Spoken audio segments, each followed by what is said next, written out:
Well, good evening, everybody, and welcome to the Gloucestershire Honourable Company of Gloucestershire Annual Lecture. My name's Chris Gaskell. I'm currently Warden of the Honourable Company, and it's a great pleasure this year to be holding this lecture in partnership with the CPRE Gloucestershire, the countryside charity. And so our welcome extends not just to members of the Honourable Company, but also to CPRE members as well. So before I go ahead and introduce this evening's lecture and our lecturer, a few words from Patricia Broadfoot. Well, I'd like to add my welcome to everybody alongside that of Chris. I'm Patricia Broadfoot and I'm the chair of CPRE Gloucestershire, now renamed the Countryside Charity.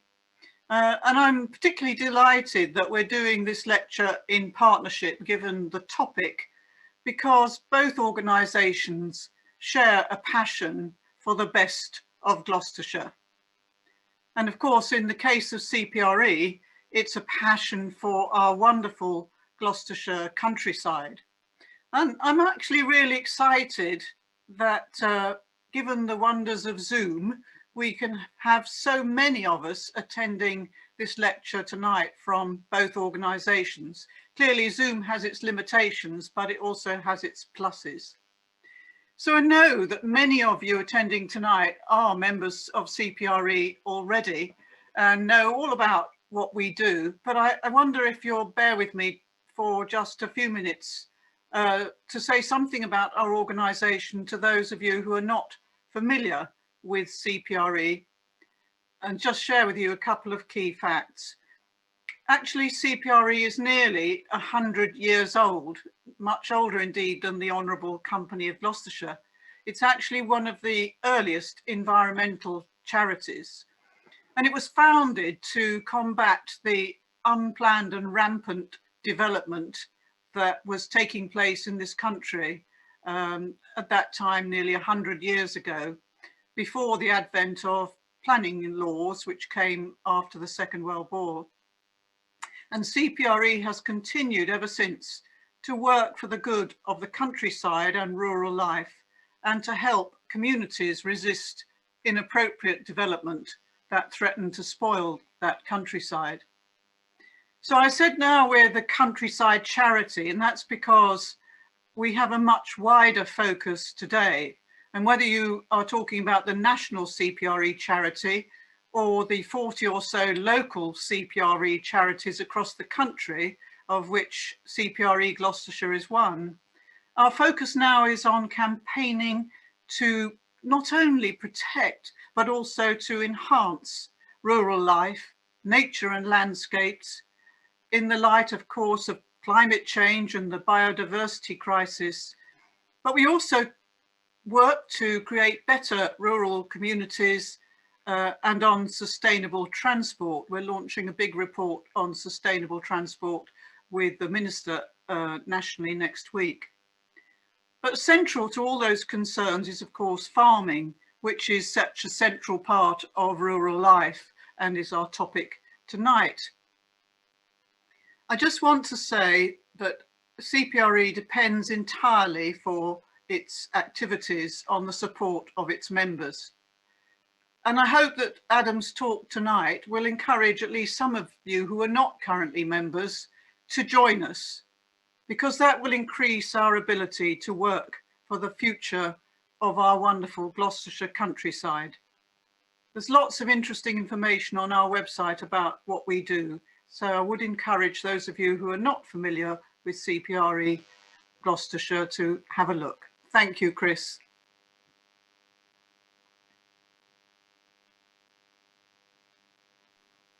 Thanks very much, Patricia. Thank you very much. As I say, it is a pleasure to be doing this in partnership, and I think the Honourable Company is keen wherever possible to work in partnerships with other organisations within the county that share our objectives, which can easily be encapsulated in our strapline for Gloucestershire. As part of our contribution to the county, we hold this lecture every year, trying to choose a topic that is both topical and of wide interest, And I think this year we've managed this, and we've also managed to find an outstanding speaker. Before I introduce Adam more fully, can I just say that there will be a question and answer session after his lecture. The way in which you can join in that QA session is to use the QA button on the bottom of your screen, type in your question, and then they will be available to myself and to Patricia to pass on to Adam. So to Adam and tonight's lecture. Adam is extraordinarily well known, of course, both locally as a son of Gloucestershire, a farmer in the county, and the proprietor of the Cotswold Farm Park, which is known to everybody, particularly those of us with children and grandchildren. But of course, he's also known well nationally because of his appearance on a number of different programs, but perhaps most for his appearances on Countryfile, the BBC early Sunday evening program that garners so many viewers, millions of viewers each week, on which Gloucestershire regularly features and Adam regularly features with his farming input. His topic today is the future for rural Gloucestershire. As Patricia said, an entirely topical topic because there is so much going on in terms of policy formulation for the environment, for farming, for food, so much for government and society to think about in the context of rural affairs.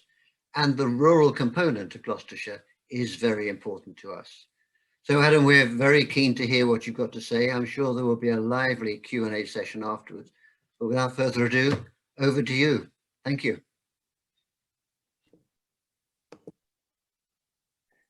Great, thank you very much, Chris and Patricia. It is a great honour to be with you this evening. I feel very privileged to be talking to you all, although I would love to be in a hall or a theatre somewhere talking to you so I can see your faces. It's still a great honour to be able to do this on Zoom, and wonderful that we have the technology to be able to carry these things out. Having said that, I'm a bit of a techno twit, so I hope that this all works. I have some photographs to show you as I go through my talk, and I'll just try and share my screen with you now and talk to you a little bit about the farming life that I've been brought up in and what we do within our business now, how we've developed it over the years, and to talk to you really about where I see the future of farming, but also, of course, the topic and the title, The Future of Rural Gloucestershire. And so some of you will know a lot about agriculture already, so you'll be able to perhaps put me right with some of the things I might get wrong, but hopefully you'll be able to ask some good questions at the end if you want to know any more about the topics that I'm talking about this evening. So you should now hopefully be able to see a photograph of me on the screen with a Cotswold sheep and my dog Peg. So I was born and brought up in the Cotswold Hills, lived here all my life, and my father took on the farm tenancy, Bemborough Farm, in 1962. And it was a 450-acre farm at the time, owned by Corpus Christi College, Oxford, with 3 other tenants. Now, as the tenants around us gave up land and started to retire, Corpus Christi College tacked some of the land onto our farm, but also sold off some of the farm buildings and sold off some of the houses. And those 3 farms became one big one. So we now run a tenancy that's 1,600 acres, so from 450 to 1,600, so a good size holding. But that's a nature of farming, it seems, around the country that's happening way back, 30 or 40 years ago, right through to today. Smaller farms are getting amalgamated into larger farms, and some medium-sized farms are getting sold off to smallholders. So there are a lot of people who are now getting into agriculture in a very small way, so plenty of smallholders around the country, but also very large-scale farms as well. Now, I went to local schools. I went to Cheltenham College to start off with, and then I went to Westwood's Grammar School in Northfleet, so brought up and educated locally. I then went away to Agricultural College down in Devon before travelling the world. I went to Australia and New Zealand, and then eventually came home. But I always wanted to be a farmer. I was chasing my dad out the door, pulling on my little wellies from the moment I can remember, because I thought at the time, and still do, that farming was the best job in the world and was really exciting and engaging. And my father made it so. He talked to me and my three sisters in an adult way and got us involved in the business right from an early age. And it's still as exciting now as it was then. Oh, I am hoping that's going to move on, but it's, oh, there we go.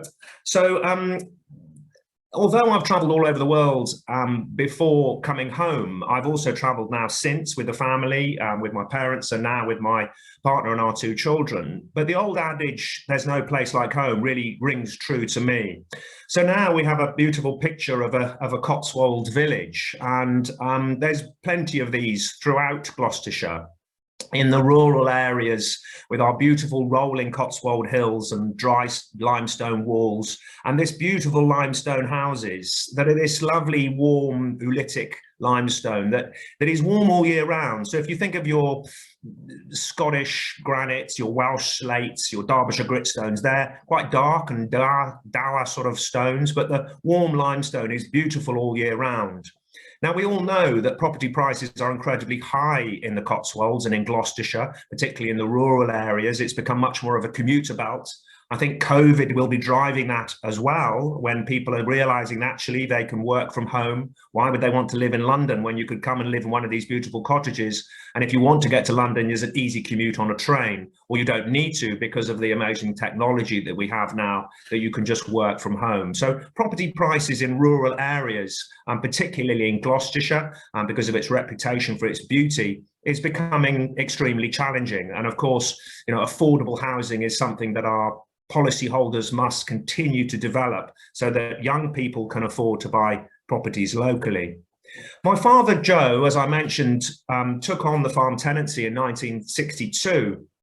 And it was a mixed farm, sheep, beef and arable, but he also had a passion for keeping rare breeds of farm animals. So post-war, when we were a starving nation, he really believed that we needed to hang on to some of our old-fashioned breeds. At the time, farmers were encouraged and incentivized to put their foot on the accelerator for food production, and they left behind some of their old-fashioned rotational farming systems, and they also left behind some of their old breeds, their dual-purpose breeds like the Gloucester cattle or the beautiful Cotswold sheep.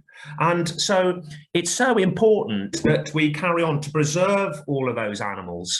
And he believed really that they weren't just part of our living heritage and our history, they had a valuable resource in their genes, in their genetics, that we might want to use in the future. And when we turned on the tap for food production, my father got paid to rip out dry stone walls and hedges and make fields bigger. We used chemicals that were incredibly damaging to the environment, and many wildlife species and birds and many others were destroyed by modern farming techniques. Now, here we are 50 or 60 years on, and I've been paid to put a lot of those hedges back again, rebuild the dry stone walls, and are now being incentivized to look after the environment. And I think now today's farming mindset is much more environmentally minded, which is a great thing, and wonderful that we still have these rare breeds around us too. To pay for his expensive hobby, what he decided to do was to open to the public. So he opened the Cotswold Farm Park in 1971. And at the time, farm diversification hadn't really been thought of. And certainly farmers opening their gates to the public was, you know, a joke. A lot of his farming mates thought he was mad. Why would you do that? And Dad really wanted to pay for his expensive hobby. Rare breeds were rare because they weren't commercially viable, and he wanted to showcase them. So he wanted to open to the public and get people to pay to come and look at his animals. On this brochure, you can see that it's children £1.60 and adults £3. Well, at our first year we opened, it was 50p for children and £1 for adults. And interestingly, my mum and dad didn't know whether anybody would turn up. My mum made cups of tea and cake and had it in a caravan. My dad was stood in a little shed waiting to sell tickets. And we had 20,000 people in the first year. But before they managed to open, there was a huge petition locally through the villages all around us, and people not wanting the Cotswold Farm Park. They said they didn't want tourists blocking up the roads in Gloucestershire in the Cotswolds. And back then, in the late 60s, early 70s, it was a way through to the coast. Now, 55% of farmers have got a second job. Diversification is a key word that rolls off the tongue in agriculture. And tourism in Gloucestershire and the Cotswolds is immense. So my father was very much a trailblazer and way ahead of his time. And for me, growing up on the farm with the Cotswold Farm Park and all our rare breeds, but also the farm, that's why I really wanted to come home and get into the business. And it's been recognised by industry leaders that rural tourism is so important, but also royalty. So here we have, I'm showing off, we have a picture of His Royal Highness the Prince of Wales, who during lockdown, during 2020, so last year, really wanted to try and campaign and push forward the idea that rural open air tourist sites should be open to the public because it was safe to be outside. Really important to come and support the rural businesses, those that were supporting farming and the environment. And it was a great honour to have him at the Cotswold Farm Park, but also, you know, a great trailblazer himself in Gloucestershire to talk about environmental land management, hedgerows, wildlife, soil management that are now incredibly prevalent. So he too has been a trailblazer and continues to be so when it comes to land management and environmental control. I'm a strong believer that we can produce good quality food at the same time as looking after the environment. And here is a picture of a combine harvester. This has a 35-foot header, which is the bit on the front that cuts the grain. The grain is then fed up into the guts of the combine where it's thrashed. The grain goes into a tank and the straw comes out of the back. Now, a modern combine harvester like this costs £250,000, maybe 300,000. We have two of them. But the reason we can afford these machines, they're bought on an asset finance agreement, so they're mainly owned by the bank, and we pay that off over a number of years.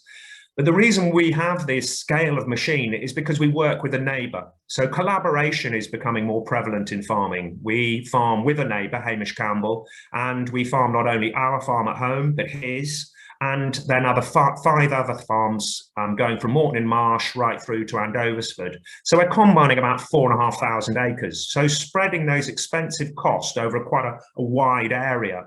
And that means the cost of production per acre is lower. But the technology in this machine is absolutely extraordinary. It's a self-steering machine that runs on a satellite navigation. It weighs the grain as it goes into the tank. That is downloaded onto a computer. So we know how many kilograms of grain we've got off every square metre of that field.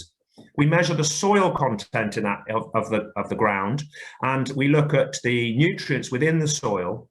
We then, with a fertilizer spreader, as we're going up and down the field, that is talking to the satellite. It knows exactly where it is and which metre of ground that it's delivering that fertilizer to, and we use variable rates, so to speed up and slow down the amount of ammonium nitrate, phosphate and potash that we're putting onto the soil, and that will optimize the yield. But it also cares for the environment because we're not overdoing it, we're not putting too much product onto the ground, and all of those products can be damaging to the environment, particularly if you put too much on in the wrong place at the wrong time. So this precision farming is absolutely key, and that comes with scale and technology and understanding and skill. So we have bespoke machine operators and an arable manager and an agronomist who advises us to do this all with incredible precision, but at the same time looking after the environment and carefully thinking about what we do. So technology in farming now is incredibly important and becoming much more prevalent. So this is a picture of a robot that is milking a Jersey cow. This is actually on the Windsor estate in London, the Queen's estate. So this machine, a cow will come in from her yard or in from the field. She'll walk into this cubicle. It will scan her udder. It'll wash the teats. It'll then put the cluster, which is the machine that sucks the milk out of the cow. It will feed her the appropriate amount she needs, because on her neck is a necklace, and on the necklace is a chip that the computer reads as she walks in, so it knows exactly who she is, will deliver her the right amount of food. As the milk comes out, it measures its temperature, so it makes sure it's the right temperature. If it's too hot, she might be ill. It measures the quantity, it measures her all of the aspects about the cow to make sure she's fit and healthy. It will also then, if she has been walking around a lot, it means she's looking for a bull, and it will turn a gate as she comes out of the robot into a pen. It will then send a text to the farmer saying 626, the Jersey cow needs to be artificially inseminated and she's waiting in a stall. And so amazing technology. So gone are the days if you can drink cider and use a scythe, farming is for you. You've got to be really switched on. But at the same time, we have to think about conservation grazing and land management and wildlife. And all of these things, although they seem so many poles apart, they work side by side. They work hand in hand. So this is a picture of an area that we have on the farm, which is a triple SI, a special site of scientific interest with rare flowers and butterflies in it. And we use our rare breeds for conservation grazing. So they rip off the long, thick grasses and bash back the bushes to make sure that these creatures and plants can thrive. And we work very closely with Natural England to make sure the management is correct. And it's great now that government has recognised the use of some of the rare breeds, both sheep, cattle and horses, to be able to use in conservation grazing. And these old-fashioned breeds are perfect for it. So a modern day high output Charolais cow would not thrive in this environment, but these beautiful old rare breeds do, and so brilliant that we've still got them around today to be able to use them in this aspect.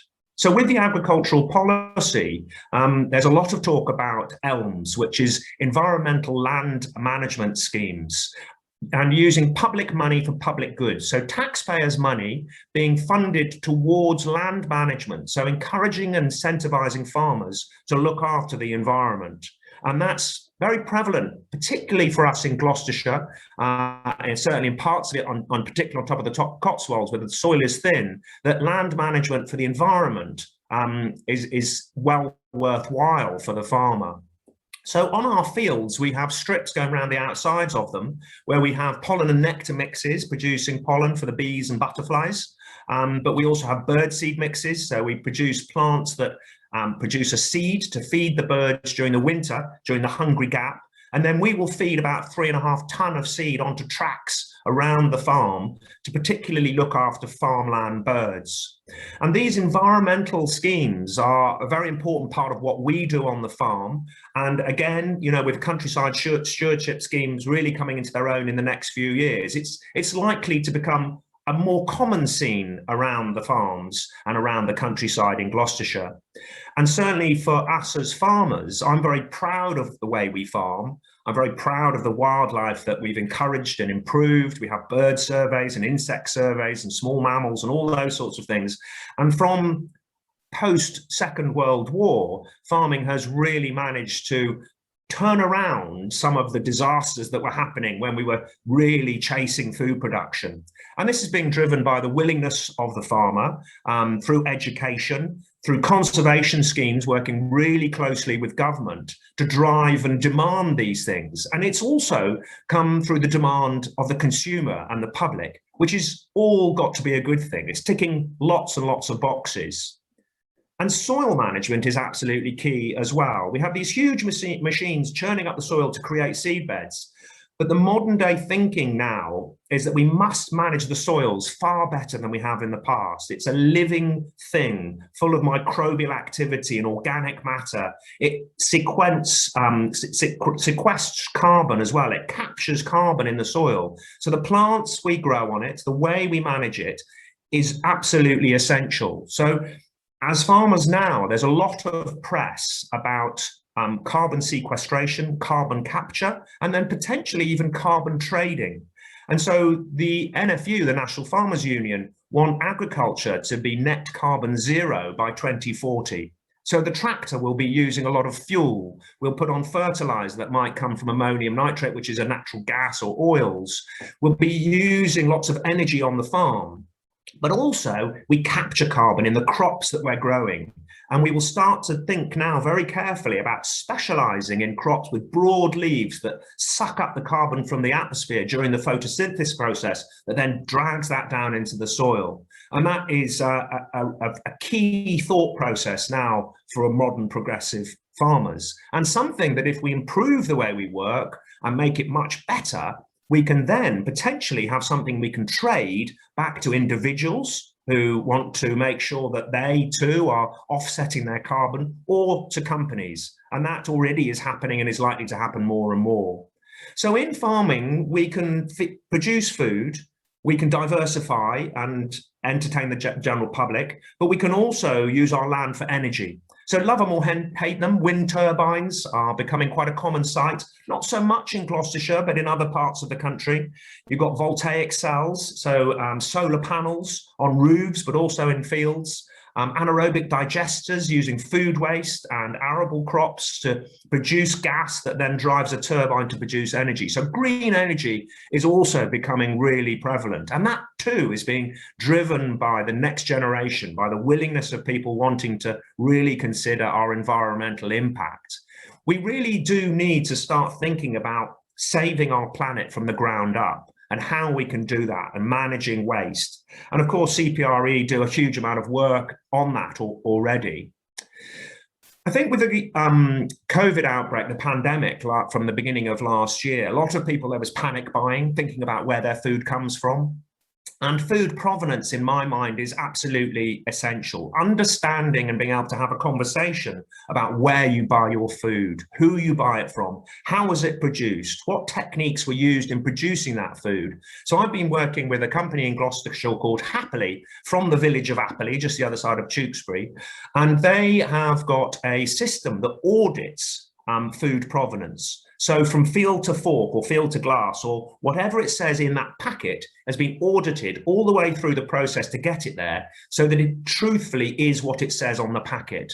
There's an awful lot of mistruths going on in the food supply chain. You may go into a restaurant and on the wall, on the blackboard, it says locally produced pork. Well, is it? Do you know whether it is?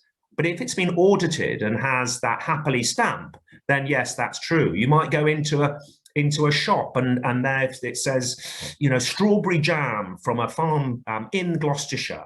Well, is it?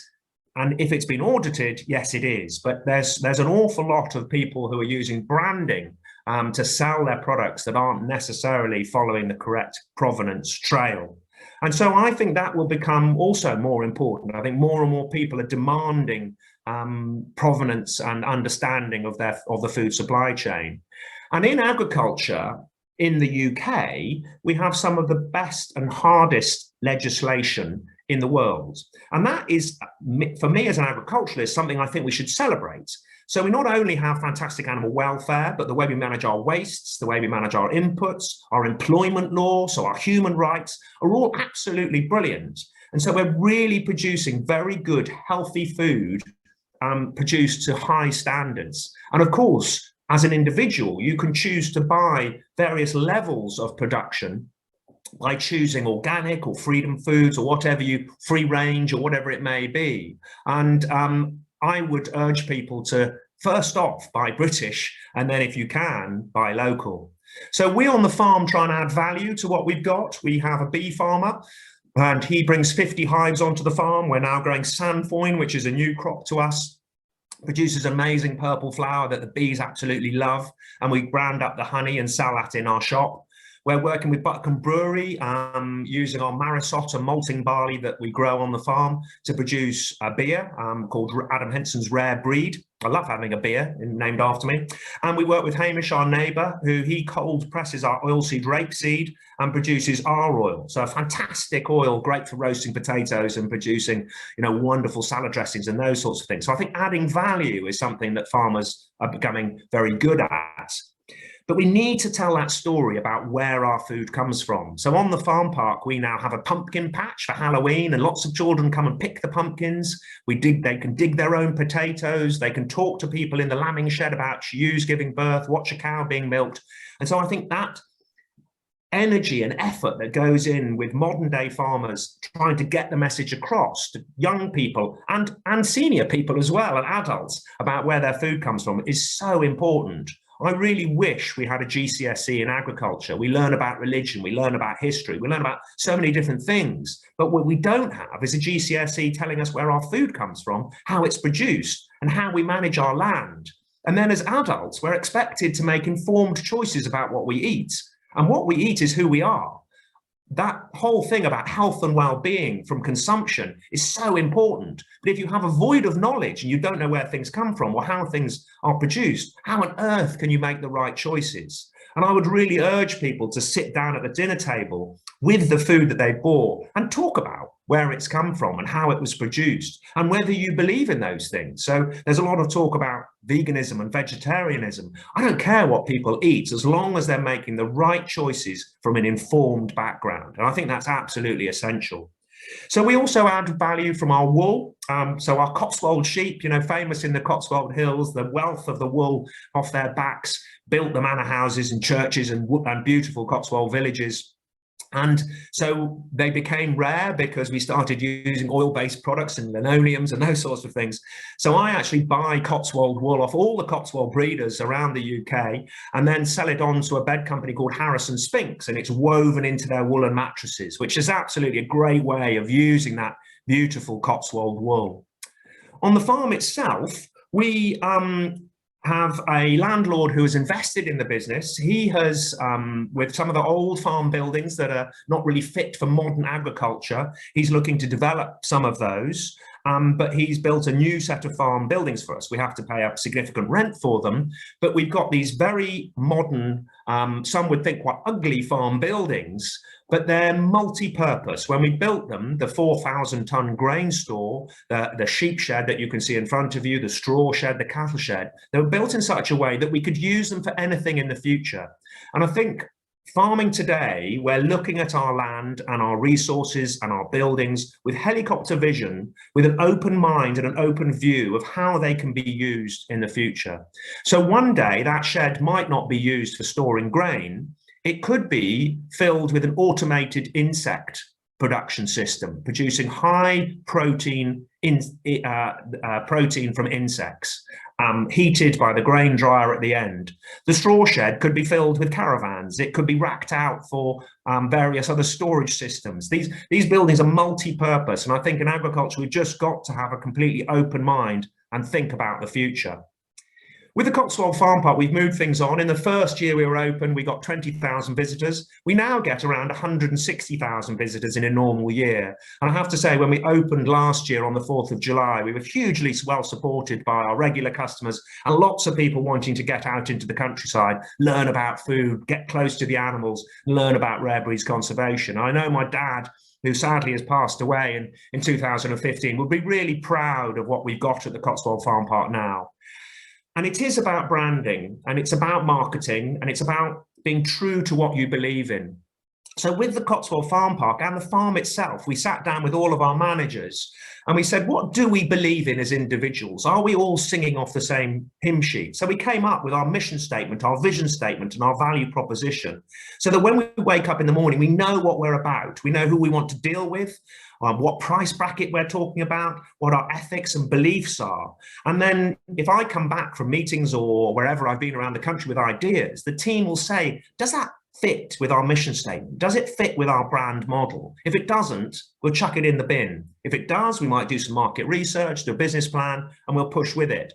And I think that all of us as individuals, really, and certainly as businesses, and particularly farms, should really think very, very carefully why they wake up in the morning and go to work. What is it that they believe in? And are we sticking to our true values in what we believe in our day-to-day lives?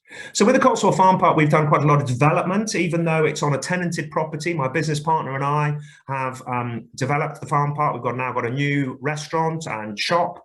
We've stuck up some new barns so people can get in and see all the farm animals.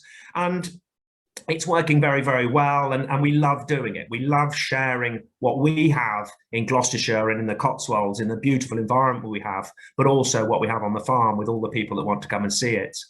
We've also done other things a little bit outside farming, but still enjoying the great outdoors. So we had a light trail in December. So this was wonderful for people who felt safe being outside with the pandemic. We ran it with all the safety precautions in place, and hugely popular to get out into the dark in the countryside and look at the dark skies. And we lit all the woodlands up, and it was very, very well received. So not just straight farming and straight rare breeds conservation, but trying our hand at other things as well. Staycation is becoming more and more important in the countryside, and Gloucestershire is no exception to this. So we have developed a 50-pitch caravan site for touring vans, tents. We have some glamping pitches. We've built 6 lodges 2 years ago. And so these are our sunset lodges that sleep up to 6 people. And now, actually, with people not going abroad, these, as soon as we open up, are fully booked throughout the summer. So it's a fantastic business model. But also, I think we've got so much to offer in Gloucestershire for people to come and visit and see what we have. And it's something I think often in the past, we've all felt we need to get away and go somewhere else and get on a plane and visit another country. But there's so much to see and do in the UK. And again, Gloucestershire has just got so much to offer. And we're delighted to be able to share that with the people that come and stay with us on our campsite and in our lodges. We have horse fun rides. So because we have, we've got a beautiful stream running through the farm, deciduous woodland, rolling grassland fields. So people will bring their horses and drive for about 2 hours, some of them, to get to us. And every month we get about 100, 150 horses riding around the farm. Another way of using the farm estate to bring in a form of income, but also share what we have. And our landlord is very good at allowing us to use the wider estates, and it's all made up in our rental package to him. But he works really closely with us to help us develop some of these ideas and businesses that we have running alongside our farming.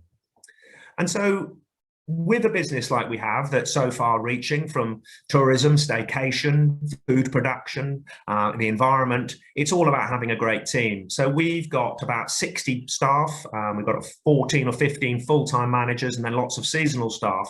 And they're all local people from around Gloucestershire. We don't mind employing people from abroad, but we don't need to. We get people coming in from all the surrounding villages and towns working for us. And having a good team is what makes the Cotswold Farm Park so great in my mind. And we try and recruit and train and retain really good quality people. And that is essential. And I think rural employment around the Cotswolds is very, very important. And tourism employs a huge amount of people. So certainly with the pandemic, that has been very, very difficult, with so many leisure industry being really, really hard hit. You only have to think about Cheltenham races this week and how many millions and millions of pounds that has affected rural businesses and been lost because that can't carry on. So I really hope we're getting towards the end of the pandemic and we can start to trade more normally. This is just a quick slide of the Countryfile team, just to really talk about communication. So getting the messages out there, marketing Gloucestershire, telling the stories about what we have to offer to not only our residents that we have in the county, but also to the people all over the UK. Communication is absolutely key, and Countryfile has 7 million viewers week in, week out, tuning in often to watch my little bit on the farm, learning about Gloucestershire often. And that is absolutely key. We have got an amazing country, and 20 odd years Countryfile has been on the television, going round and round the UK, telling interesting stories about what we have to offer. So there's some brilliant stories to tell, but it's learning how to tell them and using modern techniques. So through Twitter, Flickr, Instagram, all those sorts of things, as well as coffee table magazines and radio and television shows. And we all need to do our bit if we've got something to sell, is to try and tell the story. So where do I see the future of rural Gloucestershire? I think productive agriculture is still going to be absolutely key, producing really good quality products and understanding where that's come from and how well it's been produced. Environmental land management, again, is so important and really becoming much more prevalent.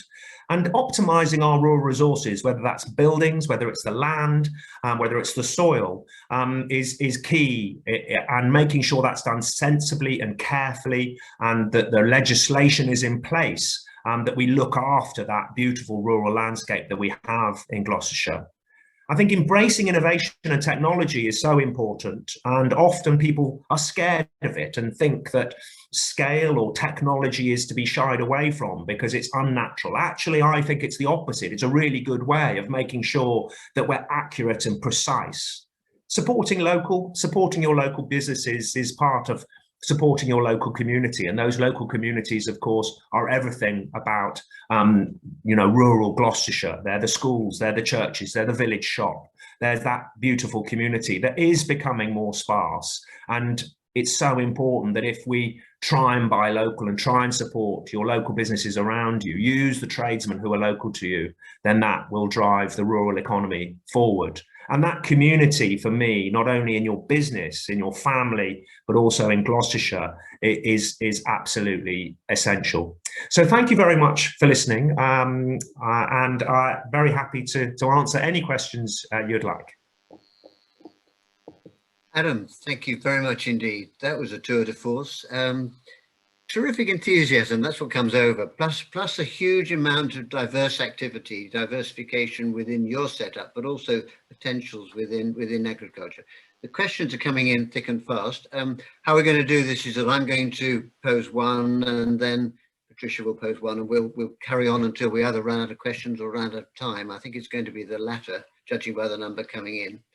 But I was going to try and take the chair's privilege in a sense, and ask you, those opportunities, those future prospects for Gloucestershire, the rural communities are great. What are the rate limiting steps? What are the things that are holding us back, do you think, from achieving what is essentially a great natural resource for Gloucestershire, be it in any of the areas you mentioned? What's holding us back? I think, are we being held back, I suppose, is the first question. I think there are lots of very innovative people who are trying new things and really trying very hard. I think it may come a little bit from education. So certainly in the world of agriculture, I wonder whether our careers advisors at schools are thinking about rural employment and the opportunities that we have in that agricultural food supply chain. So you'll know, Christopher, if you took any child or student and asked them what they were interested in, you could drop them into that agricultural food supply chain somewhere. So it may be nano engineering, it might be marketing, it might be sales, it might be driving tractors or milking cows, but there is really something for everyone. I think that's right. And one of the great attractions of modern agriculture, of course, is that it appeals to the young, technically minded. Because of the technical innovations, which are mind-blowing, which you talked about so eloquently. So that's me. I'm sorry, did you want to come back on that? Well, I was going to say, in the past, farming was sort of known for the less academic. If you could drink cider and use a scythe, it was for you. But those days are far gone. You've got to be business-minded, hard-working, of course, but innovative and entrepreneurial and technological as well. So you're absolutely right. Those are key aspects to it all. Yeah, I sometimes think we don't make as much of that as we ought to. I'm now going to hand you over to Patricia, if I may, with another question. Oh, we've got loads of questions coming in, Adam. You're going to have to be quick on your feet, I think. So I'm going to actually fire two at you. There's a very straightforward question from somebody about which rare breed cattle are used. But the main question is, with the emphasis on size, technology and scale, is there a future for the small farmer in Gloucestershire? So I didn't hear the first question. What was it about the rare breed? What rare breed cattle are you using? Yeah, so our rare breed cattle, we've got Albions, which are very rare. There's less than 200 left in the country. Highlands, which are a native breed, not rare, but a native breed, obviously, to Scotland, and White Parks and Gloucester cattle, so our county breed. So those four breeds are our core breeds of cattle.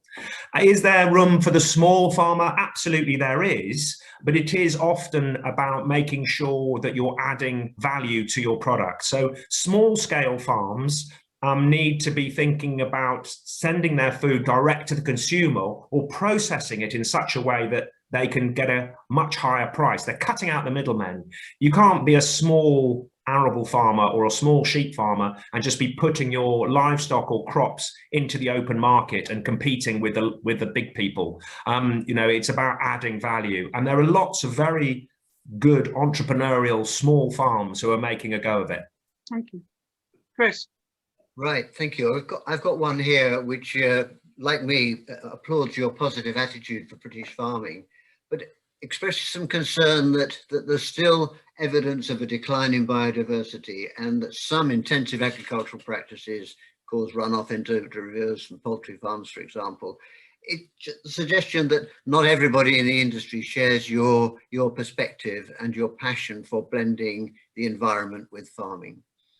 I'm sure there are some farmers who may not be doing the right thing, but in this country, we're incredibly tightly legislated. So if we get caught allowing any form of runoff and causing any damage to the rivers, then we can get seriously fined. We can lose our base payment scheme, which is the government scheme, and we can be imprisoned.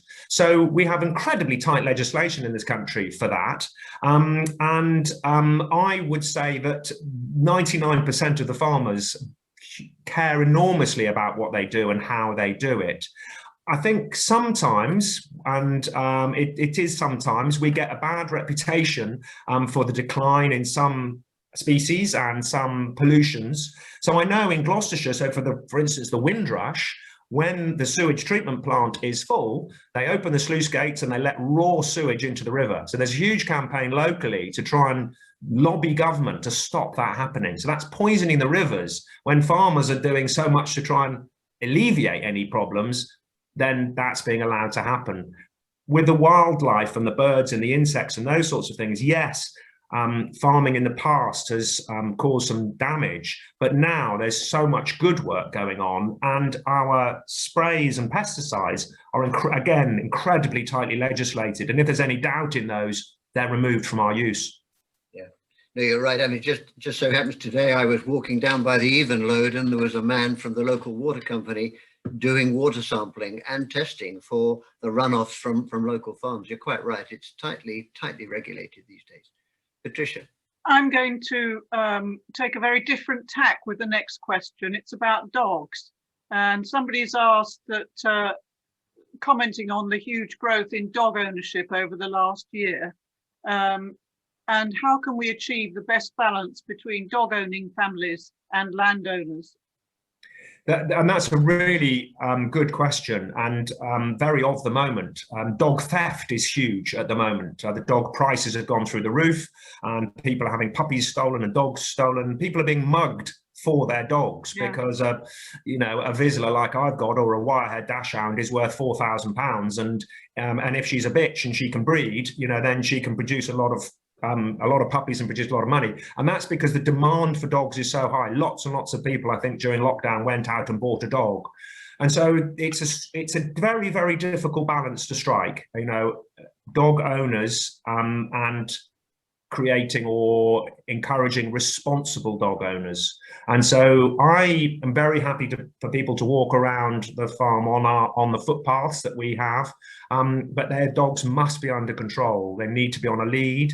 And at this time of year, we've got pregnant ewes or ewes with lambs at foot. There's ground nesting birds, hares giving birth to leverets. Having dogs under control is really important. Yeah.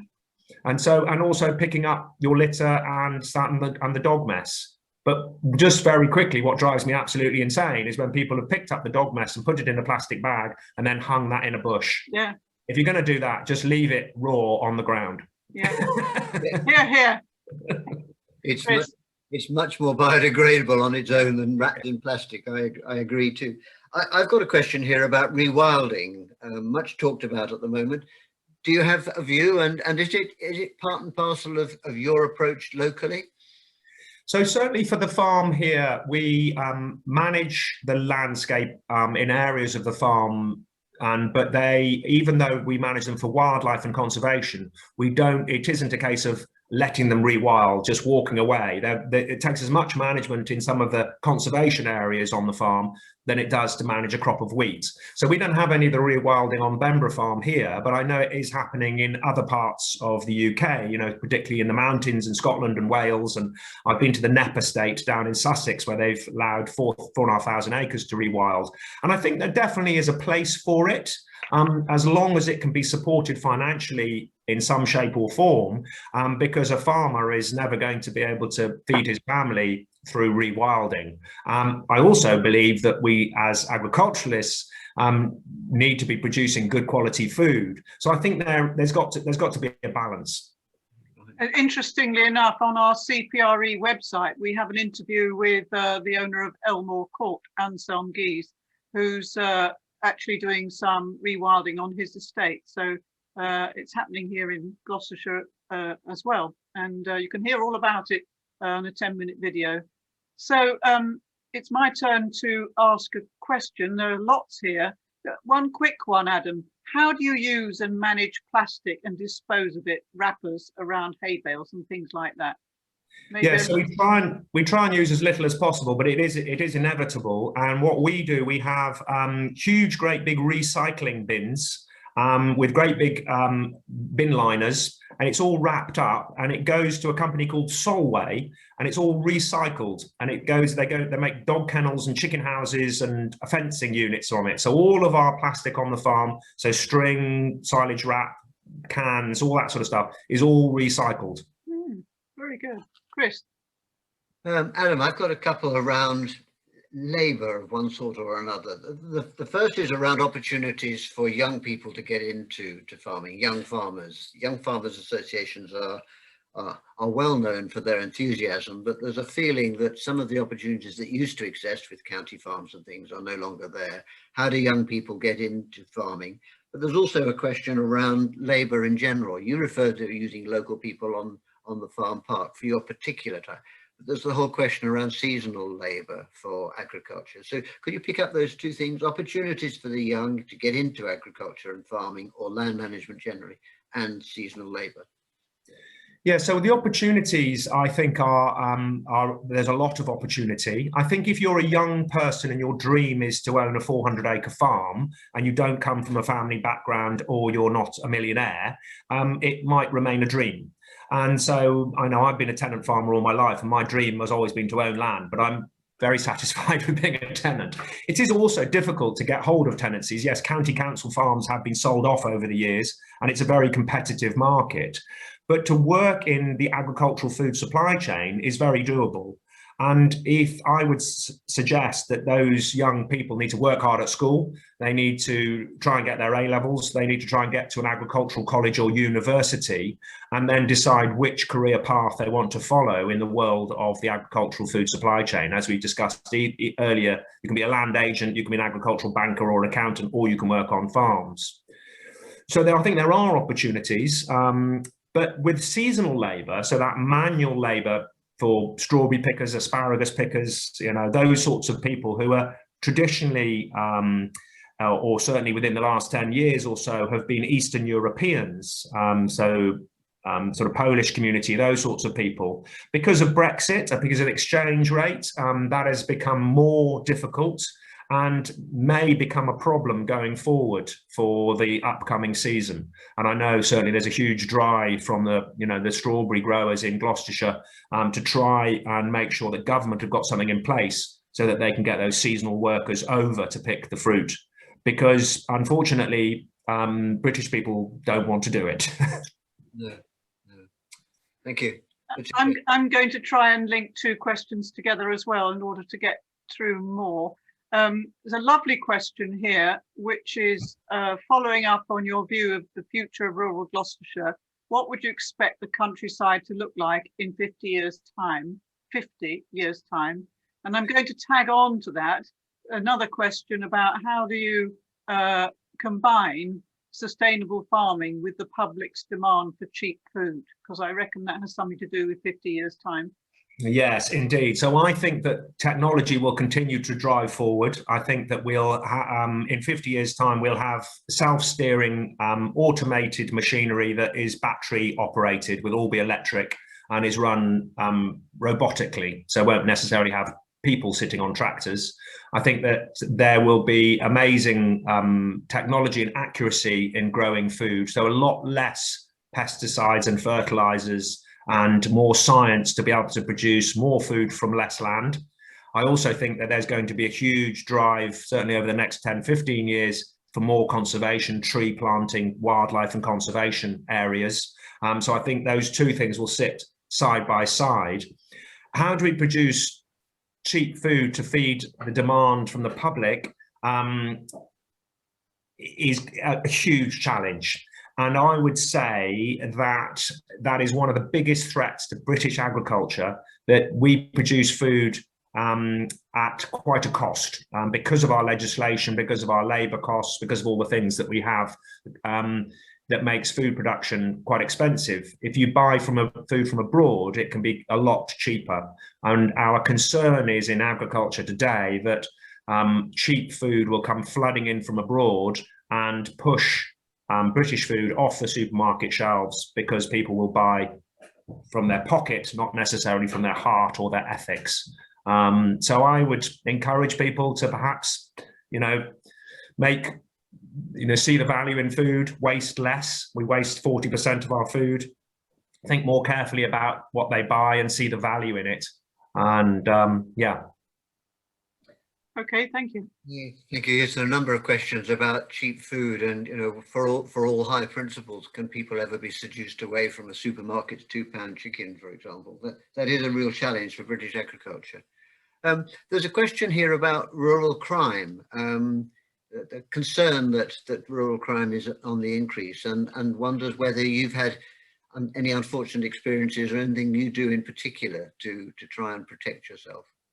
Yeah, so we have had a number of incidences on the farm with bits of equipment getting stolen or buildings getting broken into or people driving around the fields poaching hares and those sorts of things.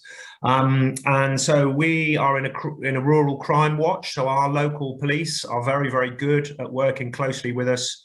And we have a rural WhatsApp group of a connected number of farmers who are also connected to our local rural police. And if we see anything suspicious, it pings up on our WhatsApp group, and we all work together, even though we're dispersed around the region. We might be looking out for a particular vehicle or a particular group of people, and the police will be alerted and are very, very supportive. So it is a problem, but with the resources that the rural police have, in my mind, they handle it very, very well. Thank you. I've got a question here which is very topical. What's your view about the Cotswolds possibly becoming a national park? Yeah, so that's a really interesting question. It's reasonably new to me, the knowledge that there was a prospect of it becoming a national park. I think that if you spoke to farmers in national parks, they would say that actually they do get quite a lot of support, but there also is some huge constraints on them in the way they can get planning permission or develop their land or their buildings.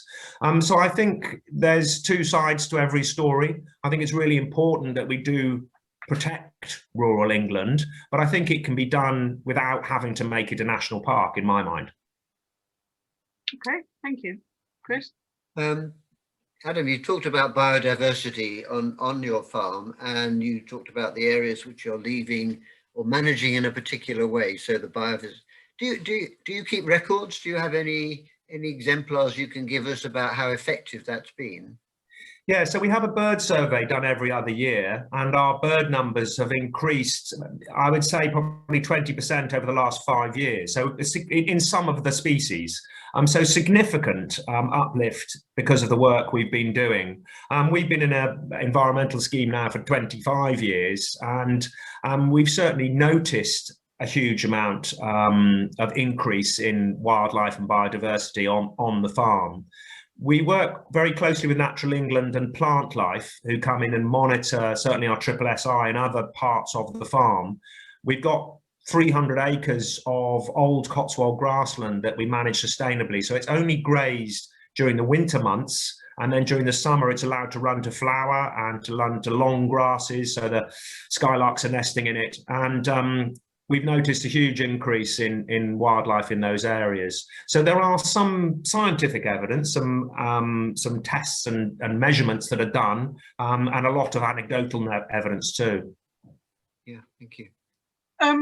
Some kind person listening has said, beyond visiting, eating at the cafe, once regulations allow, what else can local people, all of whom love the farm park, do to help you, given the terrible year you've had? Well, that's a very, very kind and thoughtful thing to say. And I think, coming to visit is great. Becoming a member of the Cotswold Farm Park, you can buy that as a gift for friends. And once you paid your membership, if you visit 4 times that's then paid for. And those regular visitors to us who are eating in our shop and cafe, buying a few gifts from our shop, is fantastic. So yeah, so maybe if you don't want to come yourself, then gifting a membership to friends is really, really useful. But also you can come and stay, come and stay in one of our lodges or one of our glamping tents or one of our pods. Even if you're local, come up and stay and go on our beautiful wildlife walk that's 2 or 3 miles long and watch the sunsets and come and see the skylarks. Sounds great. Chris? I'm going to link 2 or 3 questions together. I think I'm going to link them together anyway. Well, one of them is around dynastic farming, and particularly in your family. You obviously got the bug and the enthusiasm and a lot of knowledge, I'm sure, from your father in taking over the farm. So there's a question about, are your children as keen, and do you see the Henson dynasty continuing in that way? But there's a related topic, I think, about also a question here about how do farmers get together to share best practice? How do they talk to each other, particularly, I guess, in the last year, but more generally when things like the marketplace, the markets that everybody used to go to have shut down. There's less opportunity for farmers. In most professions, there'd be CPD, there'd be sometimes compulsory CPD. Can we be confident that, leaving aside exemplars like you, that the industry is in a developmental entrepreneurial spirit across the industry? Yeah, so firstly, my children, I've got a daughter who's 23 and a son who's 18. Both are very interested in the business and have helped out on the farm and have a good knowledge of what's going on here. But neither of them have decided that agriculture is their career path. So they're both going off to do other things. My son's at university studying economics, and my daughter is working in events management. She's actually working for us at the moment during lockdown, but she'll be going off to do other things. And so it's a tenancy here, and our tenancy runs out in 15 years time. So then unless we talk to the landlord and extend our lease, we'll hand the keys back and walk away. And so because we don't own the land, that's just the case of being a tenant. With regards to development and understanding what's going on in agriculture and sharing knowledge, there's a huge amount of bespoke agricultural events around the country. So whether you're interested in crops or vegetables or chickens or beef or whatever it may be, there's some very, very good bodies who have shows and events and share knowledge. There's a lot of benchmarking within farmers and lots of farming groups that share knowledge. But having said that, it is also quite a lonely business. And there are some farms, particularly sort of marginal, smaller scale tenanted beef, sheep farm type people who are struggling financially and struggling emotionally. And that for the agricultural industry is a huge challenge. And there are some fantastic charities out there working really hard to support those sorts of people. And I have to say, tragically, suicide rate in agriculture is high. So 1 farmer a week takes their life. And it's also 1 farmer a week dies in an accident. And so those are horrible figures, and something that, yes, although I paint a beautiful, positive picture of modern farming, there are some difficult cases too. Yeah, no, and I think there could well be a relationship with not being forward thinking or having capacity to develop your farm for circumstances probably beyond your control, and mental issues. Mental health is the subject of another question, which we'll take as answered now. Patricia, we're running out of time. Have you got one more? I've got lots more, but the one I'm going to ask is, with the increasing trend towards eating less meat as a means of reducing carbon emissions, do you see this as a threat to your business model? No, I don't.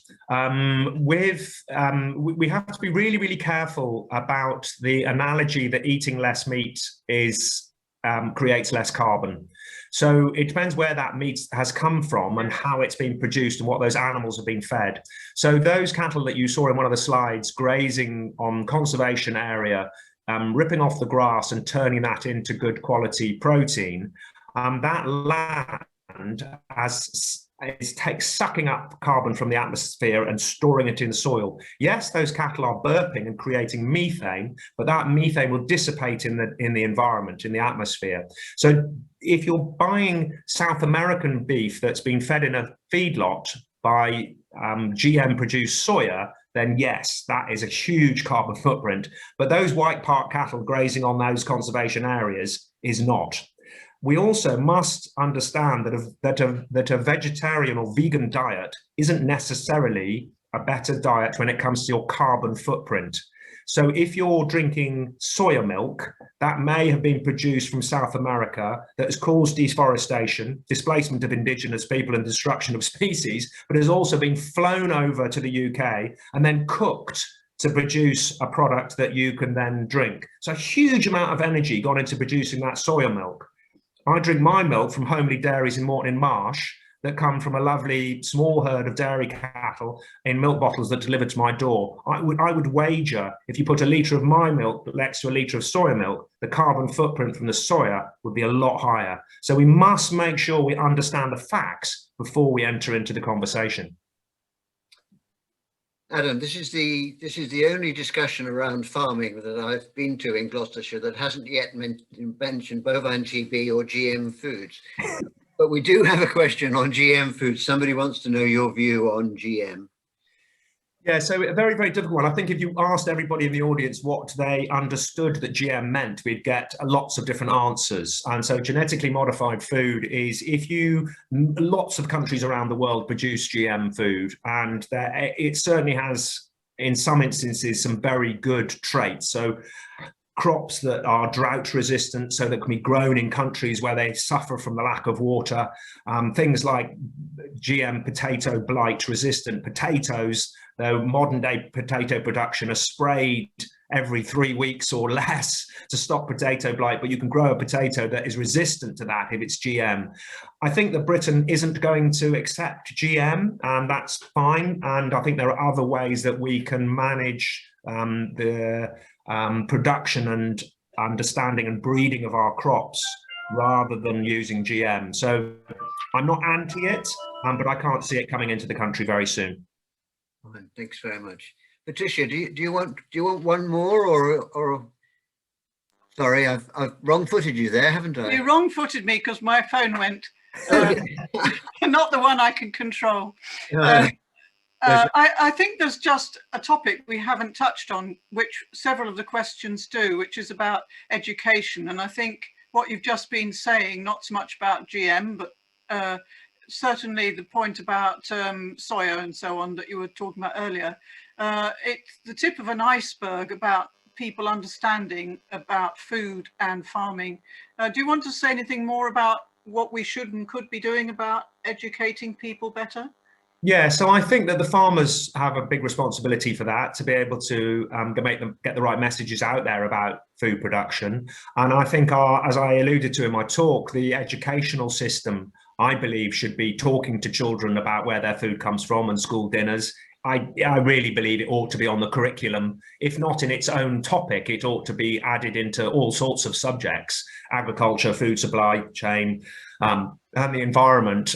There's a huge void of knowledge in the public, the consumer, about where our food comes from. I took some sheep to a school in North Birmingham recently, where I was working with Happily, talking about food provenance in a campaign called Feed Me Truth. And we were talking about to the people who are producing the food and cooking it, to the school children and also the teachers.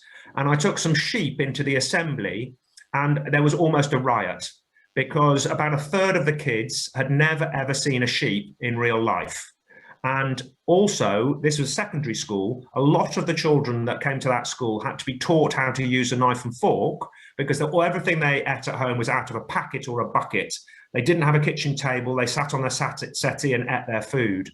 So with those children, they started giving them lunches. So there's a fairly deprived area, but they started paying for their lunches.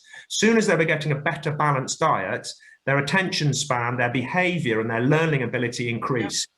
So this is in today's society now. These are kids who've never seen a sheep and don't know how to use a knife and fork. So that conversation about food and health and well-being and making the right choices, there's a huge amount of work to be done. You know, everybody watching tonight, will be reasonably well educated about food production, but there is a massive void that as a country we've got to do something about. So I'll just very quickly, I've just written a children's book, and it's called A Year on Adam's Farm, and it's for 4 to 9-year-olds, and it's a lift flap book all about the seasons and food production. And so it's educational but fun, and so it's my first little journey to try and help children learn about where their food comes from. And it talks about technology and how things grow, and you know, it's all about having fun and learning at the same time. Excellent. You haven't got one to hold up and show us. It's a real shame I haven't. That's a miss. It just proves that wasn't a premeditated point, doesn't it? Yes. No, I think you're absolutely right. One thing that struck me, I think it was at your farm park with grandchildren, and seeing other children who, as you say, had never been exposed to animals at all. It wasn't just that they hadn't seen them, they hadn't touched them either. And to see them touching the different species and knowing how differently their skin and their fur and their wool felt, clearly an enormous sensory input for them and hugely educational. And I think as individuals, if I sort of get on my soapbox, we walk around, even if you live in a city or a town, if you go to the park, are you walking just looking at your phone and talking to your friends, or have you got your eyes and ears and nose open? Do you know the names of the trees that you're walking past? Can you identify the bird that's singing in the tree? Do you know what that flower is that you just walked past? We've just drifted away from a lot of that, and certainly COVID, with people getting out walking in the countryside, has helped bring that back again. But I think you're right. You know, that connection with livestock and the countryside and the environment is absolutely key. Which, you know, the charities and groups that have come together this evening, you know, I know you're doing a huge amount to try and help, you know, bridge that gap of knowledge, which is so valuable for society. And so are you, Adam. Thank you very much indeed. I think we'll have to call it a day there. But now, the way we're going to run this is that Patricia is going to do a vote of thanks, and then I will sign off. Patricia. Well, it's one of the easiest votes of thanks I've ever had to do, Adam. I think you could sell snow to Eskimos, honestly. Your talk has been shot through with your passion for not only the farming, but the countryside.